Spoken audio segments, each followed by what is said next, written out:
أشهد أن لا إله إلا الله وحده لا شريك له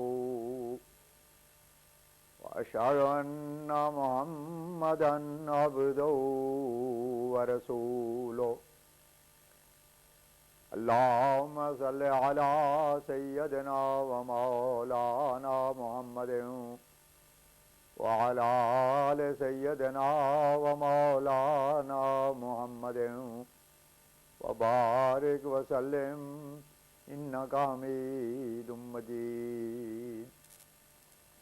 خاتم الانبیاء حضرت محمد مصطفیٰ احمد مجتبیٰ صلی اللہ علیہ وسلم کے غلام اور ہمارے امام بانی جماعت احمدیہ مسیح موعود و مہدی مسعود کے ایمان افروز اور روح پرور ملفوظات.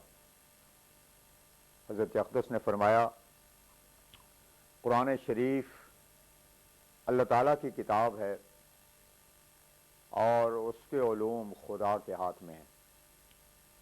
بس اس کے لیے تقوی بطور نردبان یعنی زینے کے ہے. پھر کیوں کر ممکن ہو سکتا ہے کہ بے ایمان شریر خبیث و نفس عرضی خواہشوں کے اسیر ان سے بہرور ہوں.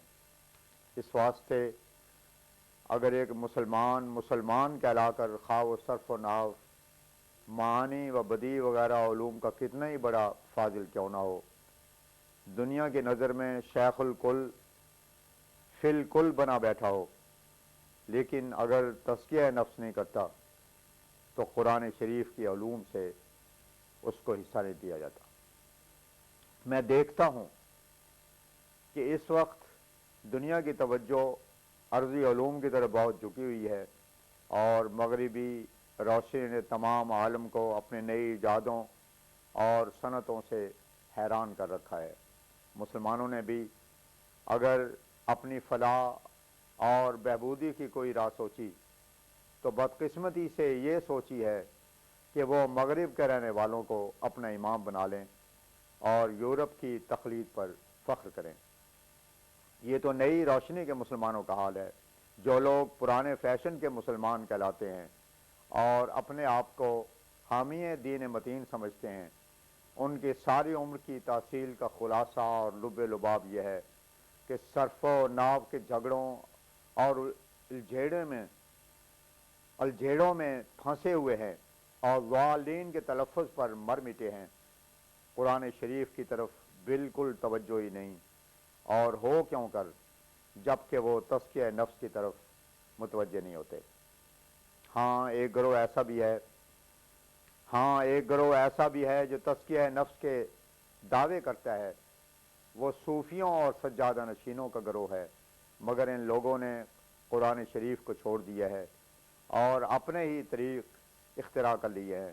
کوئی چیلہ کشیاں کرتا ہے، کوئی الا اللہ کے نعرے مارتا ہے، کوئی نفی اس بات توجہ حبس دم وغیرہ میں مبتلا ہے. غرض ایسے طریقے نکالے ہیں جو رسول اللہ صلی اللہ علیہ وسلم سے ثابت نہیں ہوتے، اور نہ قرآن شریف کا یہ منشا ہے اور نہ کبھی سلسلہ نبوت نے ایسے طریقوں کو پسند کیا. غرض یہ یاد رکھنا چاہیے کہ جب تک انسان ایک پاک تبدیلی نہیں کرتا اور نفس کا تزکیہ نہیں کرتا، قرآن شریف کے معارف اور خوبیوں پر اطلاع نہیں ملتی. قرآن شریف میں وہ نکات اور حقائق ہیں جو روح کی پیاس کو بجھا دیتے ہیں.